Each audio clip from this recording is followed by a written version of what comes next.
Assalomu alaykum do'stlar. Bugun sizlar bilan demak EKG haqida tushuncha olamiz va EKGdagi tishlarni hosil bo'lishi haqida gaplashamiz. Sizlar bilan KardioMind kanal asoschisi Choriy va Dilnoza. Demak, boshladik. Demak, elektrokardiografiya, ya'ni EKG o'zi bu nima? Bizda yurakda sinatral nod, ya'ni sinatral tugunda hosil bo'lgan impuls maxsus o'tkazuv yo'llari orqali tarqaladi va bu vaqtda bizda impulsda demak ma'lum miqdorda teri orqali ham tarqaladi. Bizda bu teri orqali o'sha impulsning tarqalganini sezmasligini sababi amplitudasi pastligi. Shuning uchun buni tanamiz sezmaydi, lekin teri orqali bu impuls tarqaladi va bu impulsni maxsus elektrodlar yordamida maxsus apparatda yozib olinishi bu EKG, ya'ni elektrokardiografiya deyiladi. Demak, bizda EKG qachon qilinadi bemorda? Qachonki yurak sohalarida og'riq bo'lsa yoki kardiolog oldiga keldi, misol uchun bemor shikoyat bo'lishi mumkin, yuragim notex urib ketyapti yoki bo'lmasa yuragim notex urgandek sezilyapti yoki tomog'imga tiqilgandek bo'lyapti yoki tez uryapti degan shikoyatlar bo'lsa, biz darhol EKG qilishimiz kerak. Yoki tanada qanaqadir kasallik mavjud, misol uchun olaylik, qandli diabeti bor, endokrin kasalliklar yoki gipotireoz yoki gipertireoz yoki bo'lmasa ekstrakardial kasalliklarda, misol uchun olaylik, bemor buyrak yetishmovchiligi bor bemorda va hokazo boshqa kasalliklar, har qanday kasallik bo'lganda biz yurakni EKG qilishimiz kerak. Nima uchun? Sababi o'sha kasallikning yurakka toksik ta'sirini baholashimiz uchun. Ya'ni o'sha kasallikning yurakka ta'siri bo'lyaptimi yo bo'lmayaptimi, o'shani baholashimiz uchun. Undan tashqari turli jarrohlik amaliyotlardan oldin albatta EKG qilinadi. Sababi bemorni demak yurak holati o'sha operatsiya holatiga tayyor yoki tayyor emasligiga baholanadi. Demak, davom etamiz. EKGda bizda barchaga ma'lum 12 ta tarmoq mavjud. Ya'ni 3 ta standart, 3 tasi kuchaytirilgan va 6 tasi ko'krak tarmoqlari. Demak, standart tarmoqlar bizda 3 ta ekan. Qizil elektrodi bizda o'ng qo'lga o'rnatiladi. Sariq elektrod bizda chap qo'lda o'rnatiladi. Yashil elektrod bizda chap oyoqqa demak o'rnatiladi. Qora elektrod esa bizda demak bu yerda impuls asosiy elektrod hisoblanmaydi. Standart tarmoqlarga kiruvchi faqat retrogramma haqida ma'lumot beradi. Demak, ko'krak tarmoqlari demak lokalizatsiyasi bo'yicha bizda V1 ko'krak tarmog'i, mana rasmda ko'rib turibsiz, 1, 2, 3, 4. To'rtinchi qovurg'alar aro bo'shliq, ya'ni liniya parasternalis dextrada joylashgan. V2 ko'krak tarmog'i esa bizda liniya parasternalis sinistra 4-qovurg'a oralida joylashgan. V3 esa V4 bilan V2 orasida joylashgan. Shuning uchun birinchi biz V4 ni qayerda joylashgani haqida gaplashamiz. V4 elektrodni esa liniya demak media clavicularis 5-qovurg'a oralig'ida joylashadi. V4 bilan V2 oralig'ida esa o'rtasida esa V3 elektrodni joylashtiramiz. V5 esa demak bizda liniya axillaris anteriorni 5-qovurg'a oralig'ida joylashtiramiz. V6 elektrodni esa liniya axillaris mediani 5-qovurg'a oralig'ida joylashtiramiz. Bu demak ko'krak tarmoqlari hisoblanadi. Ushbu elektrodlar bizga asosan demak yurakni gorizontal holatda bizga ma'lumotni beradi. Demak, bizda yurakni o'ng tomondagi tarmoqlar yurakni o'ng qismidagi o'zgarishlarni ko'rsatadi. Yurakni chap tarmoqlari esa bizga asosan chap qismidagi o'zgarishlarni ko'rsatadi. O'ng tarmoqlarga qaysilar kiradi? Bizda uch, AV, V1 va V2 ko'krak tarmoqlari kiradi. Bu demak yurakni o'ng tarmoqlari hisoblanadi. Yurakni chap tarmoqlari esa bizda birinchi standart tarmoq hisoblanadi. Demak, AV, V5 va V6. Demak, bizda shunday qilib V1, V2, 3 va AVF demak yurakni o'ng tomondagi o'zgarishlar haqida ma'lumot beradi. AVL o'z nomi bilan aytib turibdi. Demak, left chap degani AVL demak birinchi standart tarmoq, V5 va V6 yurakni demak chap tomondagi o'zgarishlar haqida ma'lumot beradi. Demak, bizda shu yerda ko'rib ketsak bo'ladi. Undan tashqari bizda qaysi ko'krak tarmoqlari yurakni qaysi sohasiga javob beradi. Misol uchun olaylik, V1, V2 bu yurakni demak o'ng qorinchasini old devori haqida ma'lumot beradi. V3 bizda demak qorincha o'rtasidagi to'siq haqida ma'lumot beradi. V4 bizda demak yurakni cho'qqisi haqida ma'lumot beradi. V5 va 6 demak lateral devor haqida ma'lumot beradi. Birinchi standart tarmog'i chap qorincha lateral devor haqida ma'lumot beradi. 2-3 AVF esa diafragmal chegara yurakni demak pastki chegarasi haqida ma'lumot beradi. AVL esa demak bizda chap qorincha lateral devor haqida ma'lumot beradi. Bizda demak EKGdagi 12 tarmoq yurakni turli qismlarda o'rnatiladi va turli qismlari haqida ma'lumot beradi. Misol uchun olaylik, birinchi standart tarmoqda, agar SC segmentda qanaqadir o'zgarish bo'lsa, demak bu birinchi tarmoq yurakni qayerga javob beradi? Bizda chap qorinchani lateral devoriga javob berar edi. Agar bizda birinchi standart tarmoqda misol uchun SC segment elevatsiyasi yoki SC depressiyasini ko'radigan bo'lsak, demak bizda chap qorinchaning yon devorida infarkt, misol uchun SC elevatsiya bo'ladigan bo'lsa, demak infarkt, miokard infarkt. SC depressiya bo'ladigan bo'lsa, demak bu ham demak qutus miokard infarkt bo'lishi mumkin, yoki stenokardiya. Xullas, yurak ishemik kasalligi haqida bizda ma'lumot beradi. Demak, endi EKGdagi tishchalar haqida gaplashadigan bo'lsak, bizda P tishcha, EKGda demak musbat va manfiy tishchalar bor. Barchamizga ma'lum, demak bizda musbat tishlarga P tishcha va R tishcha kiradi musbat tishlarga. Manfiy tishlarga esa Q va S tishchalar kiradi. T tishcha esa o'zgaruvchan. Hamma tarmoqda har xil bo'ladi. Normada T tishcha demak bizda musbat bo'lishi kerak, lekin normada misol uchun 3-standart tarmog'imizda T tishcha inversiya holatda bo'lishi mumkin. Demak manfiy ham emas, musbat ham emas. Demak bizda P tishcha haqida gaplashadigan bo'lsak, P tishcha bu musbat tishcha hisoblanadi. Bo'lmachani depolarizatsiyasini, ya'ni bo'lmachani qo'zg'alishini ko'rsatadi. Demak, P tishcha agar o'zgarsa, misol uchun amplitudasi misol uchun baland bo'lib ketsa yoki kengayib ketsa, davomiyligi qanaqadir patologiyani bildiradi. Masalan, P tishcha agar kengayib ketadigan bo'lsa, keng davomiylik misol uchun 0,1 sekund bo'lishi kerak maksimal. Lekin 0,1 sekunddan oshib ketadigan bo'lsa davomiylik, demak bu bo'lmachilar demak gipertrofiyasidan darak beradi. Amplitudasi demak 1,5 dan 2,5 mm gacha bo'lishi kerak, ya'ni balandligi agar 1,5-2 mm dan oshib ketadigan bo'lsa, bu ham bo'lmacha gipertrofiyasidan darak beradi. Demak, P tishcha normadan baland bo'lishi, o'tkir bo'lishi bu o'ng bo'lmachani gipertrofiyasining belgisi, ya'ni 1,5-2 mm dan baland bo'ladigan bo'lsa, o'tkir uchli bo'ladigan bo'lsa, o'ng bo'lmacha gipertrofiyasi. P tishchani ikkilanishi, ya'ni 0,1 sekund davom etishi kerak, davomiyligi, lekin 0,1 sekund oshib ketadigan bo'lsa, bu chap bo'lmacha gipertrofiyasidan demak darak berar ekan.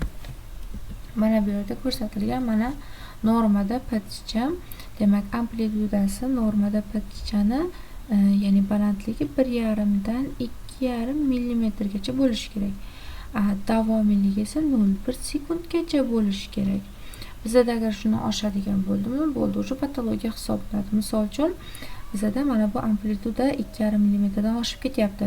Right demak atrial enlargement, ya'ni o'ng bo'lmachani kattalashuvida, demak bizda o'ng bo'lmachadan darak beradi agar amplitudasi 2,5 mm dan oshib ketsa. Agar bizda demak amplitudasi emas, balki davomiyligi 0,1 sekund bo'lishi kerak, davomiyligi oshib ketadigan bo'lsa, bizda left atrial enlargement, ya'ni chap bo'lmachani kattalashuvidan darak beradi. Buni ikkinchi nomi demak mitrali deyiladi. P mitrali, ya'ni ko'pincha mitral stenozlarda chap bo'lmacha kattalashadi. O'shaning uchun P mitrali deb nomlanadi. Bu esa P pulmonali, ya'ni demak o'pkada bosim oshib ketsa, bizda odatda natijada o'pkada qon to'planishi hisobiga bizda o'ng bo'lmacha kattalash holati yuzaga keladi.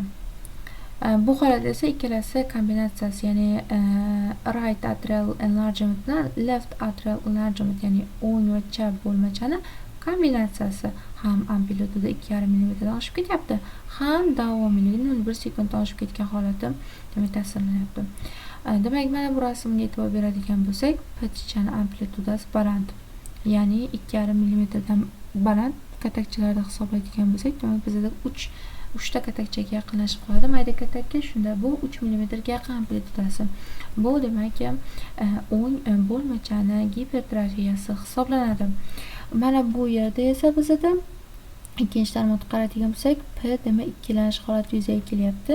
Ya'ni ikki o'rkachli P mitrali hosil bo'lyapti. Buni yaxshilab qaraydigan bo'lsak, ya'ni davomiyligi 1 sekunddan oshib ketyapti. Natijada bu demak P mitrali, ya'ni chap bo'lmachani gipertrofiyasidan darak beradi. Bu yerda amplituda baland, P pulmonari, demak o'ng bo'lmacha gipertrofiyasi, bu yerda esa demak davomiyligi oshib ketyapti, ya'ni ikki o'rkachli P hosil bo'lyapti. Bu esa demak chap bo'lmachani gipertrofiyasidan darak beradi. Keyingisi bizda PTsh haqida gaplashdik, davomiyligi, amplitudasi haqida gaplashdik. Endi PQ intervali haqida gaplashamiz. PQ intervali odatda bizda PQ interval degani o'zi bu demak bo'lmachadan qorinchaga impulsni o'tishi degani. Bizda avval demak atrioventrikulyar tugun demak 0,1 sekund impulsni ushlab turishi kerak edi. Bu impulsni ushlab turishi bizda demak fiziologik blokada hisoblanadi, to'g'rimi? 0,1 sekund 0,1 sekund davomida ushlab turadi impulsni. Lekin 0,1 sekunddan keyin avval tugun impulsni demak sutamlarga o'tkazish kerak. Agar mana shu avval tugunda impuls o'tkazishi 0,1 sekunddan oshib ketadigan bo'lsa, bizda o'sha avval blokadalar yuzaga keladi. Avval blokadani bizda demak 3 ta turi farqlanadi. Ularni keyinchalik batafsil gaplashamiz. Bundan tashqari bizda mana shu yerda PQ interval demak qisqarish sindromi degan kasallik ham bor, sindrom ham bor. Bundan tashqari demak delta tishcha, delta demak va ya'ni VPV sindrom, Parkinson, Wolff Parkinson White sindromida bizda PQ interval bo'lmaydi-da, Pdan keyin P birdaniga demak Pdan keyin P tishchadan keyin demak PQ interval bo'lishi kerak normada. VPV sindromida esa P tishchadan keyin demak delta ko'rinishda demak impuls R ga o'tib ketadi, R tishchaga. Ya'ni bu nima degani? Bu degani demak bizda qo'shimcha o'tkazuv yo'li hosil bo'ladi va 0,1 sekund bizda impuls avval tugunda ushlanib turilmaydi. Srazu o'tib ketadi. Bo'lmasa qisqarishi bilan impuls borib qorinchalarni qisqartiradi. Bu VPV sindromi deyiladi. Ular haqida keyinchalik batafsil gaplashamiz. Demak, Coilles kompleksi haqida gaplashadigan bo'lsak, Coilles kompleksi bizda olib oladigan bo'lsak, qorinchalarni demak qo'zg'alishi, ya'ni qorinchalarni depolarizatsiyasini ifodalaydi. Agar Coillesda qanaqadir o'zgarish bo'ladigan bo'lsa normadan, demak bu qorinchani ichida qanaqadir o'zgarish bor. Ya'ni misol uchun blokada bo'lishi mumkin, yoki infarkt bo'lgan bo'lishi mumkin, yoki qorinchada qanaqadir ektopik o'choq bo'lishi mumkin va boshqa omillar sabab bo'lishi mumkin. Misol uchun qutishchani oladigan bo'lsak, bizda amplitudasi qutishchaniki demak R tishchani 4 dan 1 ga teng bo'lishi kerak yoki 6 dan 1 ga teng bo'lishi kerak ko'krak tarmoqlarida. Davomiyligi esa juda ham demak qisqa, 0,0 sekund davom etadi. R tishchani amplitudasi esa baland bo'ladi, 5 dan 25 demak millimetrgacha bo'ladi normada R tishchani demak balandligi.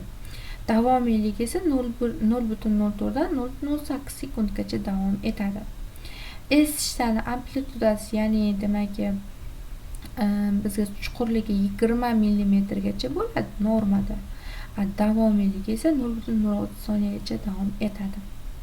Demak, bizda shuni bilishimiz kerak. Queries kompleksda, ya'ni QRSda qanaqadir o'zgarish bo'ladigan bo'lsa, bu qorinchacha yo blokadadan darak beradi, yo infarktdan yoki qanaqadir ektopik o'choqdan darak beradi.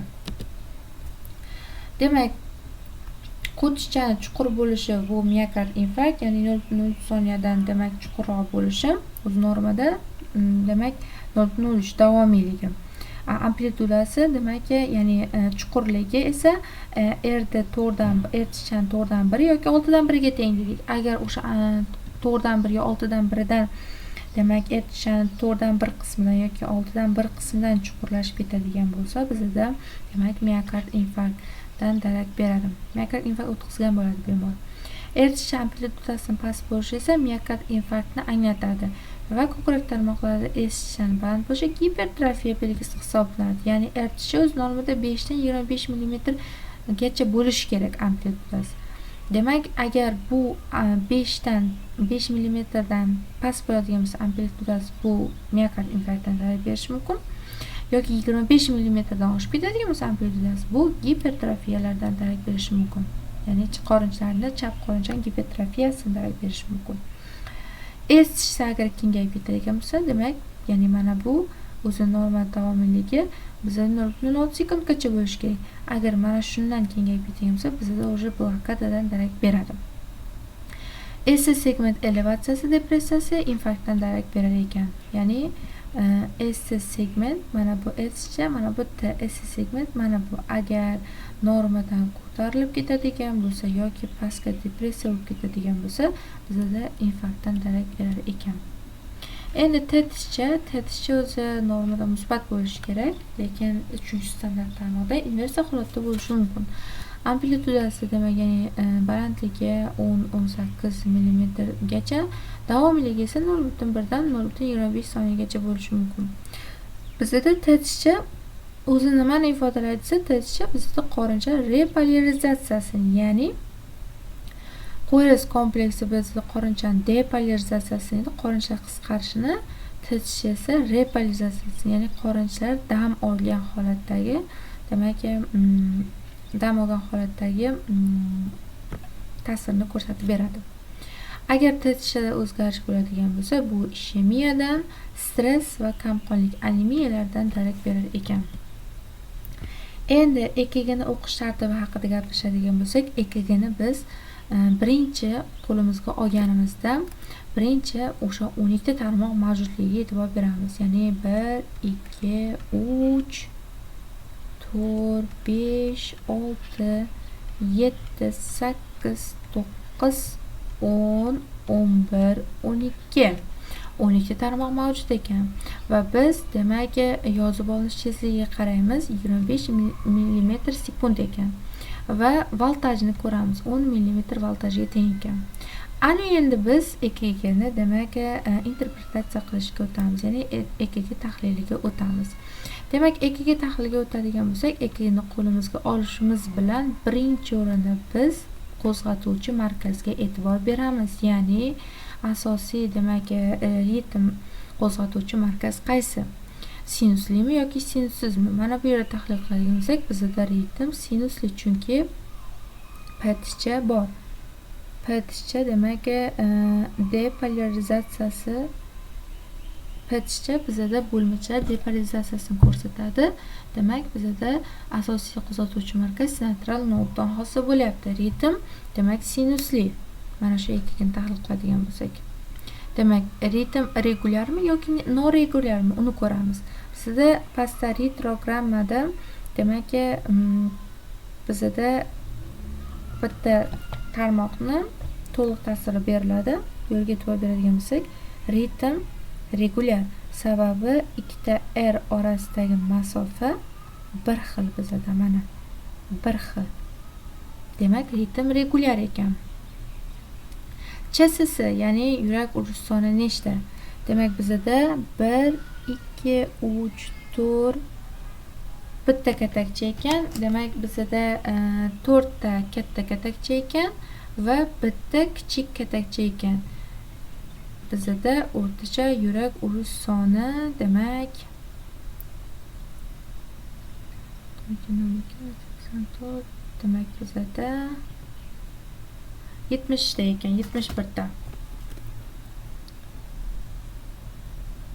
70, 71, 72 desak ham bo'ladi. 72 ta.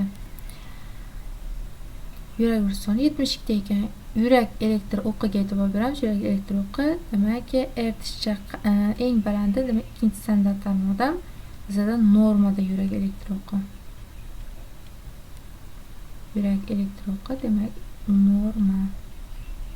Chunki demak eng ertishiga qaraymiz. Ertishsa qaysi tarmoqda baland bo'lsa, o'sha bo'yicha olamiz. Bizda petishcha, demak petishcha endi holatiga qaraymiz. Amplitudasi, davomiyligi normada bizda, petishchada o'zgarish yo'q. PQ intervalga qaraymiz. Demak, PQ interval ham normada 0,1 sekund. QRS kompleksiga qaraymiz. QRS o'zgarish yo'q normada. Demak, S segmentlarda o'zgarish yo'q normada. Tetishchada demak o'zgarish yo'q. Tetishcha musbat, musbat, musbat. Demak, AVRda manfiy bo'lish tabiiy hol normada. AVRda norma. V1da demak inersiya holatda bo'lish normada yoki manfiy bo'lishi ham mumkin. V2da musbat, musbat, musbat, V4da musbat, V5da musbat, V6da musbat. Demak, tetishlar ham normada. QT interval bizda demak, ya'ni mana bu yerdan mana bu yergacha bo'lgan qutish boshlanishidan tetishni demak tugashigacha bo'lgan masofa. Bu ham normada. Demak, xulosa bu EKG normada, yurak qisqarishlari soni norma, tishlarning holati norma, ritm regularligi hammasi normada. Demak, bu norma EKG ekan. Yurakni demak bizda EKGda, yurakdan olingan EKGda demak interpretatsiyasi quyidagi ketma-ketlikda bo'lar ekan. Agar bizda petishda qanaqadir o'zgarish bo'lgan bo'lsa, yo amplitudasi ortib ketgan bo'lsa, yo davomiyligi ortgan bo'lsa, bu bo'lmacha gipertrofiyasidan darak beradi. PQ interval agar demak bizda uzayib ketadigan bo'lsa, bizda blokadlardan darak berishi mumkin. QRS kompleksida qanaqa o'zgarish bo'lsa, infarktdan, demak blokada va ektopik o'choqdan darak berishi mumkin. S segmentda qanaqa o'zgarish bo'lsa, ishemiyadan darak beradi. Tetishcha o'zgarish bo'lsa, demak ishemiya, kamqonlik, stress kabi holatlarda demak bu holat bo'lar ekan. O'zgarish bo'ladi tetishchada. QT intervalda o'zgarish bo'lsa, bu ham turli xil yurak kasalliklarda, patologiyalarda demak ko'rsatuvchi belgi hisoblanar ekan. Mana bu EKGda yana bitta ko'radigan bo'lsak, bizda mana birinchi EKGni oldik, 12 tarmoq mavjud. Bizda ritmga qaraymiz. Demak, ritm bizda ikkinchi standart tarmoqda qaraydigan bo'lsak, ritm bizda sinussiz, ya'ni mana bu petishchani ajratib bo'lmaydi. E'tibor qilsangiz.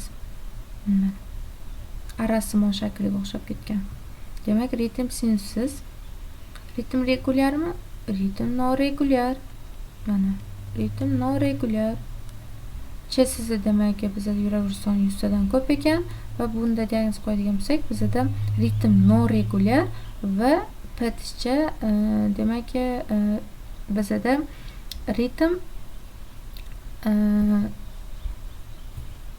normada emas, noregulyar va bo'lmachada ektopik o'choq bor, ya'ni bo'lmachalar aritmiyasi bor. Bu yerda bo'lmacha fibrillatsiyasida demak bo'lmachada ektopik o'choqlar ko'p, ya'ni bitta petish emas, arrasimon petish yoki mana bunaqa demak mayda F to'lqinsimonlar ko'rishimiz mumkin. Bu bo'lmachalarda ektopik turli xil ektopik o'choqlardan darak beradi. Demak, bu yerga xulosa qiladigan bo'lsak, bo'lmachalar aritmiyasi va qo'rinchalik stress mana QRS kompleksi, demak bizda QRS kompleksi o'zgarish bor, qo'rinchalik stressdan darak beradi bu holatda. Bu yerda ham demak ritm demak sinussiz, mana petishni aniqlab bo'lmaydi. Demak, ritm noregulyar, sababi mana bu yerda uzun, mana bu yerda o'sha orasi qisqargan. uzun, orasi qisqargan. Ritm noregulyar, sinussiz bo'lmacha boya aytdik. Agar ritm sinussiz bo'lsa va ritm noregulyar bo'lsa, ya'ni petishdan ajratib bo'lmaydi. Kichkina F to'lqinsimon ko'p, demak bo'lmacha fibrillatsiyasi bu. Va bu yerda yana V5 va V6 da eritishchani amplitudasi baland, shuning uchun chap qonchi gipertrofiya belgilaridan darak beradi va bundan tashqari va ikki tarmoqlarda demak tishchani amplitudasi chuqur. O'sha hisobga chap qonchi gipertrofiya belgilari bor bunda. Shu bilan EKGimiz haqida demak qisqacha ma'lumot o'z yakuniga yetdi. O'z EKG alohida demak kurs hisoblanadi, ya'ni EKGda batafsil har bir kasallikdagi o'zgarishlar ko'rib chiqilishi kerak va ko'proq EKG tahlil qilish kerak. Qisqacha qilib tushuntirib berishga harakat qildik. Demak, sog' bo'lasizlar, salomat bo'lasizlar. O'z ustingizda ishlashdan charchamang.